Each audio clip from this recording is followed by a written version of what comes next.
Bonsoir à tous, bienvenue dans le 7-8 journal sur TV 78. Tout de suite, les titres de ce mardi 6 février. Les Yvelines toujours en alerte orange neige-verglas. L'épisode devrait s'intensifier cette nuit. Dans cette édition, nous ferons le point sur la météo des prochaines heures et sur la mobilisation des communes face aux chutes de neige. Nous parlerons également sécurité routière avec notre invité, le major Stéphane Detko de la police nationale. Comme chaque mardi, le portrait de la rédaction ce soir, il est consacré à une jeune golfeuse de 17 ans. Mathilde Kless est en sport-études. Elle fait partie des meilleurs espoirs de sa génération. La sportive s'entraîne au golf national de Saint-Quentin en Yvelines, tout en préparant son baccalauréat scientifique. Et puis le premier tome d'une longue série de 7 livres est sorti il y a 20 ans en France. Harry Potter continue de marquer les générations. L'anniversaire du plus célèbre des sorciers a été célébré ce week-end au Furet du Nord, au centre commercial SkyWest. Et puis dans ce journal, nous parlerons également des 40 ans du Conservatoire de Plaisir. Ils seront fêtés demain en grande pompe avec une soirée au théâtre Espace Coluche, toujours à Plaisir. Et les Yvelines se sont réveillées ce matin sous la neige. Le département est placé en vigilance orange neige-verglas. L'épisode a débuté hier et devrait s'intensifier dans la nuit. Avec nous, par téléphone, Damien Griffo, il est prévisionniste au Centre départemental de Météo France à Trappes. La neige, Damien Griffo, qui est tombée depuis ce matin en quantité. Comment va évoluer la situation dans les prochaines heures ? En fin de nuit, on est sur des cumuls potentiels de neige de l'ordre de 8 à 15 cm en général. Un peu moins en se rapprochant de Paris, où là on va plutôt être sur 5 à 9 cm. Et localement, on pourrait avoir sur le plateau de Trappes jusqu'à 20 cm. Les sols restent encore assez chauds, donc pour l'instant aujourd'hui ça avait tendance à fondre sur les chaussées, mais avec la nuit ça va tenir de plus en plus, et donc ça fait vraiment un épisode neigeux remarquable pour l'Île-de-France, pour la région, c'est quand même des valeurs assez remarquables. Voilà, donc ces chutes de neige vont s'estomper progressivement en matinée de demain. Et donc vont devenir de plus en plus anecdotiques. Donc voilà, on voit la fin en cours de matinée. Damien Griffo, prévisionniste au Centre départemental de Météo France à Trappes. On précise qu'un nouvel épisode neigeux est prévu pour vendredi. Et vous pouvez retrouver toutes les informations et les prévisions météo, les dernières prévisions météo sur le site de Météo France. Face à l'épisode neigeux, les collectivités s'organisent. Les services voirie tournent à plein régime depuis plusieurs heures, notamment ceux de l'agglomération de Saint-Quentin en Yvelines et de la ville de Montigny-le-Bretonneux. Reportage de Marilène Yapicino, Camille Lambert et Mélanie Poquet. Prudence sur les routes yvelinoises. L'épisode neigeux annoncé par Météo France s'intensifie. Pour permettre aux véhicules de circuler sur les 200 km de route de la métropole de Saint-Quentin en Yvelines, les saleuses sont en pleine action.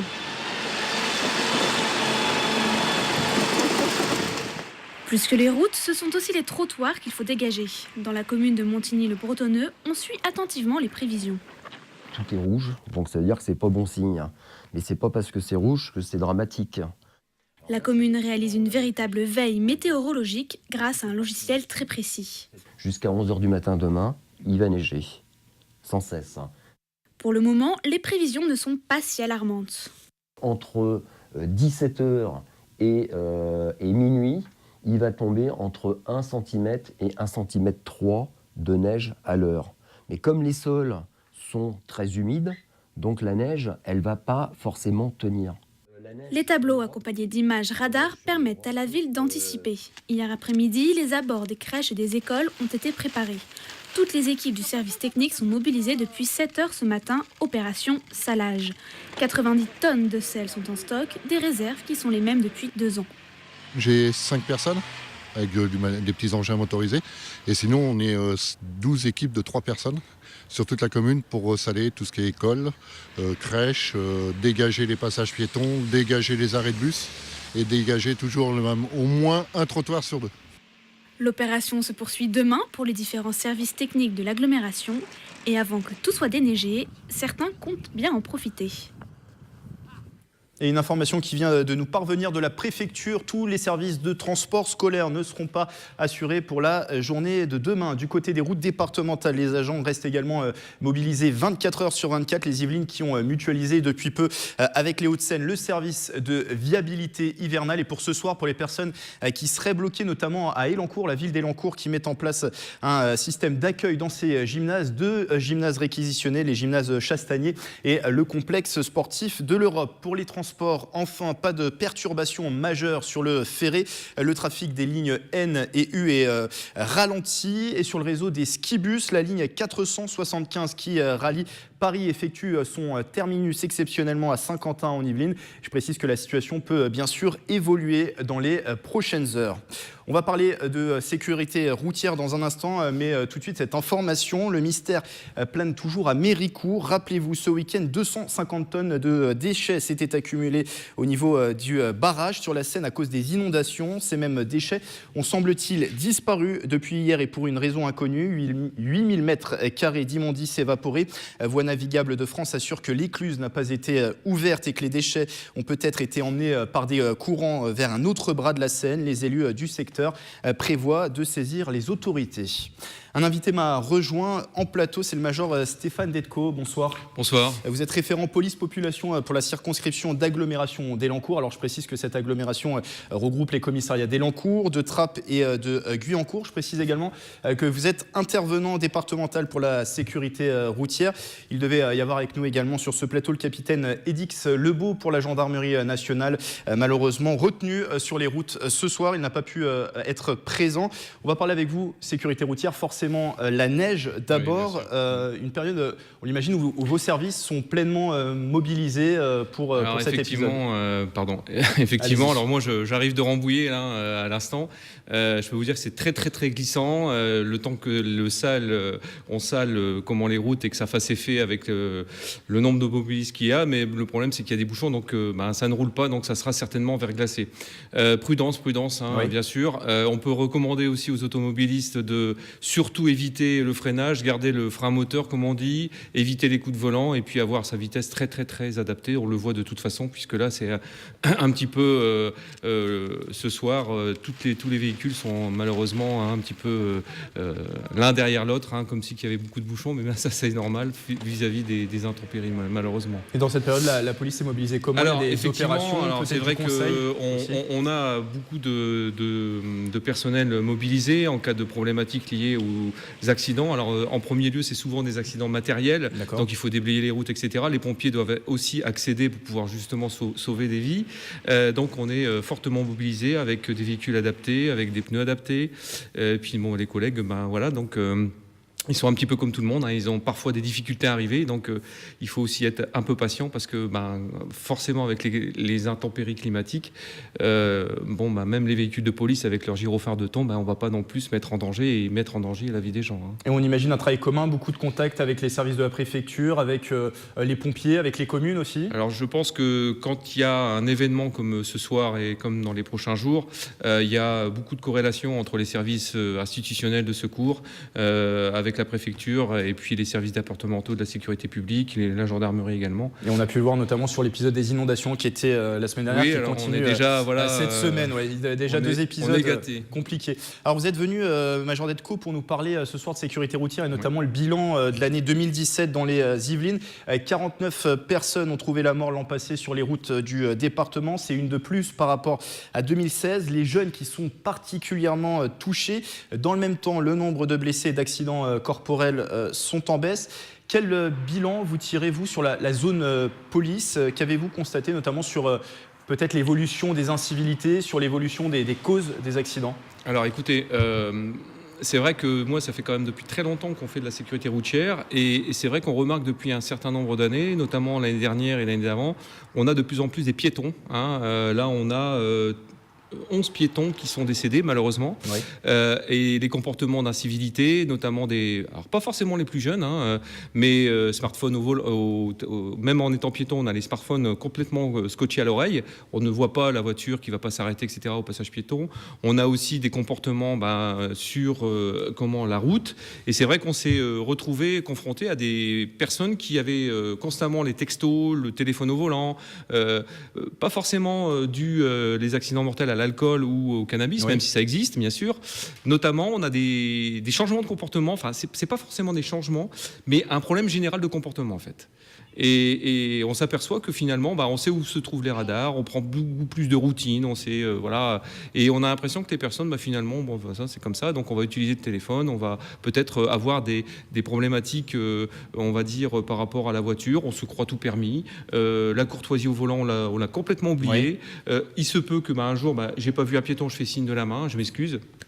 Alors ça, des gestes comme ça, on n'en voit pas souvent, malheureusement. Néanmoins, on est tous concernés sur la route, et qu'il faut savoir une chose, c'est que la voiture peut devenir une arme par destination, et ça peut tuer des gens, malheureusement. Alors 49 personnes mortes sur les routes yvelinoises en 2017. Comment travaillent vos services de police? Peut-être des actions de sensibilisation? Il y a aussi des opérations, j'imagine, qui sont mises en place sur les routes? C'est vrai qu'au-delà de la répression, alors moi je fais partie des IDSR qui faisons de la prévention, alors aussi bien dans les scolaires, dans les entreprises, au sein des institutions et aussi au sein des collectivités territoriales. Donc ça c'est une mesure qui est constante sur l'année, Oui. mais on met en place aussi des opérations massives de répression, de contrôle routier, de contrôle vitesse, de contrôle alcoolémie. Parfois c'est en adéquation aussi avec la gendarmerie sur les zones de compétences. Et donc c'est vrai qu'au cours de ces opérations, on s'aperçoit qu'on est quand même presque à 10 000 contrôles sur l'année, 10 000 opérations, pardon, Oui. pratiquement sur l'année 2017. Donc, on peut pas dire que la police ne fait rien. Maintenant, c'est vrai qu'il y a des comportements qu'on aperçoit, et dès qu'on a, une personne qui malheureusement a soit franchi un feu rouge ou soit n'est pas en mesure d'être en bon terme avec le code de la route, eh bien, forcément, il y a des sanctions, et on sait qu'aujourd'hui, téléphoner au volant, c'est des points, le franchissement d'une ligne continue, etc., font que on perd beaucoup de points. On a des amendes, certes, mais les points, ça arrive très vite. Et donc, il y en a qui roulent sans avoir un permis avec des points. Donc, ça s'appelle un solde de points nul. Ça, c'est interdit. Et en tout cas, vous pouvez retrouver toutes les informations sur la sécurité routière sur le site du gouvernement qui s'affiche en bas de l'écran, www.sécurité-routière.gouv.fr. Merci, Major Detco, d'avoir été avec nous. Merci à vous. Et donc, je le précise, je le rappelle, vous êtes donc major de police, et vous intervenez sur la circonscription d'Elancourt, qui donc comprend les commissariats également de Trappes et de Guyancourt. Merci d'avoir été avec nous. Merci à vous. Dans le reste de l'actualité, une nouvelle gourmande. Le guide Michelin a révélé hier son palmarès 2018, et un restaurant yvelinois fait son entrée dans le cercle très fermé des établissements étoilés. Le domaine de la Corniche et son restaurant Le Panoramique à Rolleboise. Son chef Julien Rasmont est récompensé pour sa cuisine moderne et créative. Les 7 autres restaurants 1 étoile du département, eux, conservent leur distinction, notamment l'Angélique, le Gordon Ramsay ou encore la Table du 11 à Versailles. Geste de solidarité à présent à Montigny-le-Bretonneux. L'entreprise saint-quentinoise Saint-Quentin Bâtiment a fait don d'une remorque à la section hand-fauteuil de l'ASMB Handball, remise officielle hier de cet équipement chiffré à 2 500 €. Il va faciliter la logistique pour la section qui fête cette année ses 11 ans. Tous les fauteuils roulants de l'équipe vont pouvoir être chargés sur la remorque pour se rendre aux entraînements, mais aussi aux rencontres à l'extérieur. Propos recueillis par Patrick Jacques de Dixmude et Quentin Lefrère. Nous avions déjà des fauteuils, et là en fait il nous fallait un moyen pour être autonome dans l'ensemble de nos déplacements. Et avec Saint-Quentin Bâtiment, on a trouvé un partenaire tout simplement qui nous a offert cette remorque que vous voyez derrière, et qui nous permet de transporter l'ensemble des fauteuils pour transporter l'équipe n'importe où en France. Attachement moral, attachement humain, des valeurs qui je pense se perdent de plus en plus, et que je souhaite vraiment remettre au goût du jour dans ma ville. Comme chaque mardi, TV78 vous propose un portrait. Aujourd'hui, direction le golf national de Saint-Quentin en Yvelines. Coup de projecteur sur Mathilde Kless. Cette jeune athlète de 17 ans est en sport-études depuis 5 ans et partage son temps entre sa passion, le golf, et ses études à quelques mois du bac. Un reportage de Mickaël Elmidoro et Patrick Jacques de Dixmude. Le monde a découvert son visage aux côtés du golfeur Thomas Bjorn en octobre dernier pour la journée Ryder Cup au Golf National. Mathilde Kless, 17 ans, fait partie des golfeuses françaises les plus douées de sa génération. L'envers du décor est plus studieux. La jeune Yvelinoise a intégré une section sport-études de la Fédération française depuis 5 ans. Premier truc à faire, on vérifie l'élément en commun. Donc entre cet oxydant et son réducteur associé, c'est caractéristique de quoi dans une solution? Enfin, j'aurais dit acide. Voilà, c'est ça. Dans cette classe aménagée au Golf National, Mathilde suit des cours en petits groupes de 4 élèves. La sportive passe en moyenne 5 heures par jour loin des greens pour préparer son bac scientifique. Pour l'instant, ça se passe bien parce que j'ai l'opportunité, vu que j'ai un statut de sportive au niveau de l'éducation nationale, de passer mon bac en 2 ans. Donc j'ai séparé les matières et donc ça me facilite la tâche un peu. Ça me donne plus de temps pour faire les deux, pour gérer les deux. Une fois les cours terminés, direction les terrains de golf. L'athlète qui a commencé ce sport à 5 ans à Vilaine-sur-Seine tape la balle une vingtaine d'heures chaque semaine. C'est le golf ma priorité, même si faut que j'ai un bac et il faut que je fasse des études après. Mais c'est d'abord le golf et ouais, je préfère passer du temps à m'entraîner qu'à travailler le soir dans ma chambre. Au golf, c'est un peu ce qu'on veut par rapport à soi, alors qu'à l'école, on est un peu obligé de le faire. Les sessions incluses dans le programme sport-études sont encadrées par un coach national. Elles doivent lui permettre d'accéder aux grands tournois mondiaux. Pour atteindre le haut niveau, elles sont obligées d'augmenter la quantité de l'entraînement. Et c'est pour ça que cette structure a été créée. Un entraînement intensif sur le plan golfique, dans tous les facteurs de performance. Donc, à la fois sur la partie technique, sur la dimension physique. Donc tout est organisé autour de ça pour mettre la joueuse dans les meilleures conditions. Ah, voilà. Il faut que ton club... Ouais, plus devant toi, très bien. Vas-y. Je pense que ça aide beaucoup. Les filles qui ne sont pas en structure comme nous, je sais qu'elles ont beaucoup de mal, surtout en terminale. Vu qu'il y a le bac, c'est vraiment dur de concilier les deux. Et nous, ouais, on y arrive bien grâce à ça. Et ça me donne plus d'opportunités pour m'entraîner et de progresser, ouais. Mathilde envisage maintenant de partir aux USA dans une faculté pour continuer à jouer sur les 2 tableaux, le golf et les études. Avec un objectif en tête, participer aux JO 2024 qui seront organisés à Saint-Quentin-en-Yvelines. Un anniversaire à plaisir, le CRC Conservatoire à rayonnement communal fête ses 40 ans cette année. Pour en parler avec mon plateau, Brice Voirin-Métairie, bonsoir.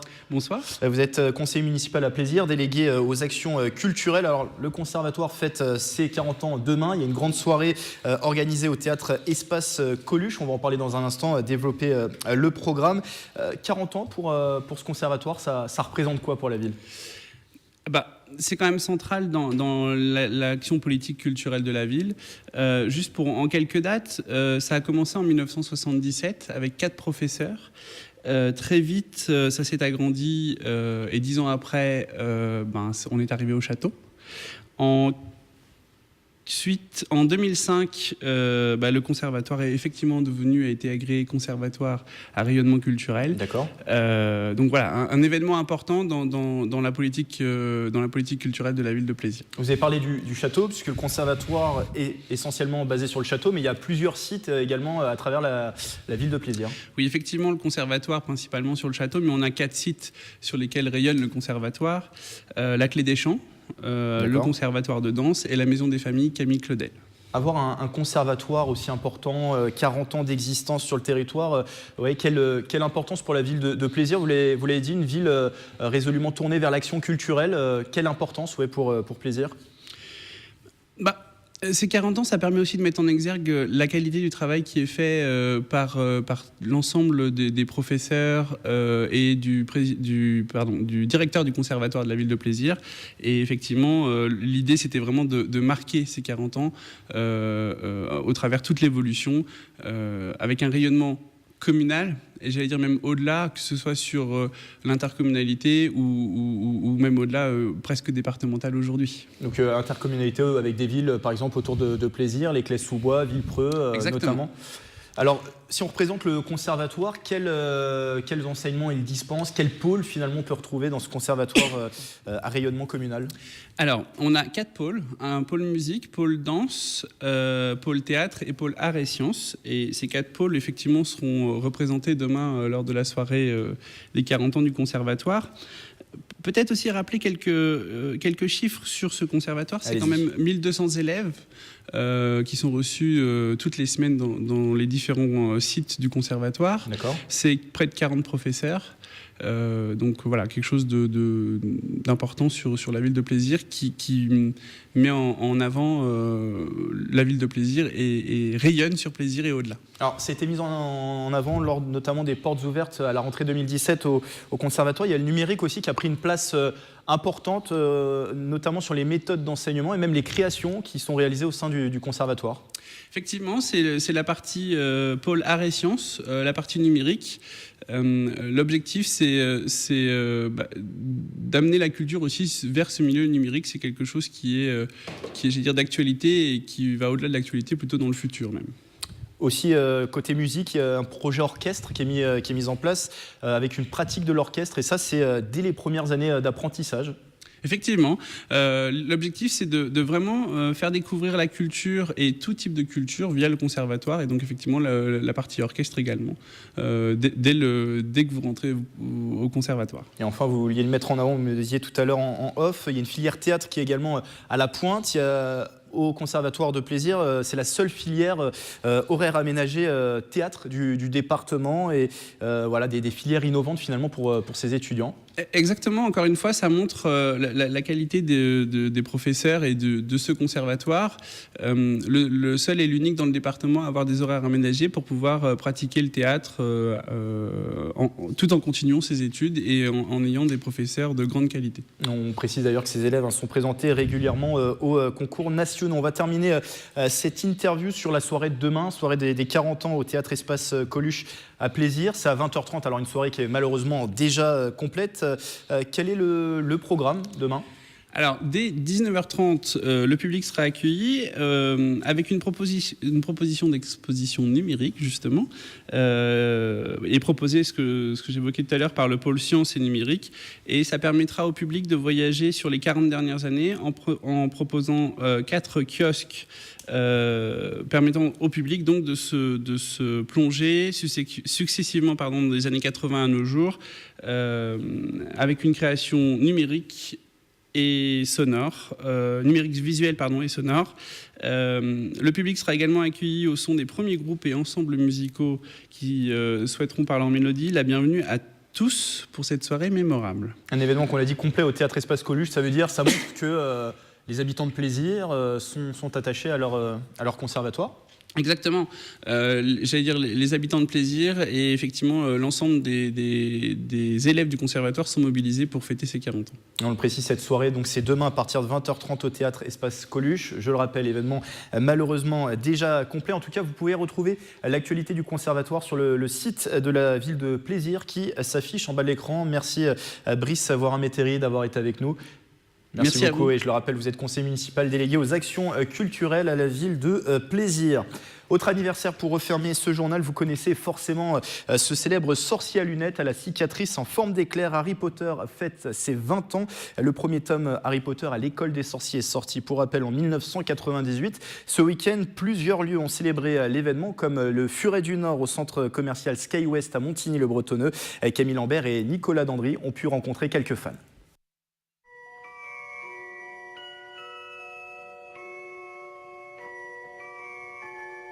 Son nom est désormais connu dans le monde entier, Harry Potter, le jeune sorcier de J.K. Rowling. Une aventure commencée en 1998 avec un premier tome. Il y a 20 ans, Harry entrait à l'école des sorciers. Cher Monsieur Potter, nous avons le plaisir de vous informer que vous êtes admis au collège Poudlard, l'école de sorcellerie. À Saint-Quentin en Yvelines, ses fans sont venus célébrer cet anniversaire aux couleurs de la saga. J'ai la robe de sorcier de Gryffondor. Après, j'ai la baguette d'Harry Potter. J'ai les lunettes d'Harry Potter, la cicatrice d'Harry Potter et j'ai l'écharpe de Gryffondor. Là, c'est SPEW, ou la salle en français, et c'est l'association d'Hermione pour la défense des elfes de maison. Et ça, c'est une baguette faite par Ses Petits Soins toujours. C'est une baguette qui est inspirée par la baguette de Sirius Black. Répartition dans les maisons à l'aide du choix-peau, atelier calligraphie pour réaliser son blason, différents ateliers mis en place par cette enseigne de SkyWest. Je crois que Harry Potter, ça a changé toute une génération, que sur 15-20 ans, tous les jeunes, on a été transformés par ce petit sorcier et il a vécu un peu la vie qu'on a tous envie de vivre, donc voilà, ça nous fait rêver. Une saga qui poursuit sa conquête, l'univers Harry Potter continue de vivre au travers de films comme Les Animaux Fantastiques sortis en 2016. Il avait attiré près de 4 millions de spectateurs dans les salles françaises. Quand les non-mages ont peur, ils attaquent. Réglez ça, ou ce sera la guerre. C'est la fin de ce 7-8 journal. On vous rappelle la principale information de cette édition. Les Yvelines qui sont toujours placées ce soir en vigilance orange, neige, verglas. L'épisode neigeux qui devrait s'intensifier dans la nuit. Retrouvez toutes les prévisions sur le site de Météo France. Du côté des routes départementales, je rappelle également que les agents restent mobilisés 24 heures sur 24. Du côté des services scolaires, les services de ramassage scolaire qui ne seront pas assurés demain, précise la préfecture du département. Côté transport, enfin, pas de perturbation majeure pour le moment sur le ferré. Le trafic des lignes N et U est ralenti. Et sur le réseau Skibus, la ligne 475 qui rallie Paris effectue son terminus ce soir à Saint-Quentin en Yvelines. La situation peut bien évidemment évoluer d'ici les prochaines heures. Cette édition, vous pouvez la retrouver en replay sur notre site internet et notre application mobile TV78. Belle soirée et prudence avec la neige.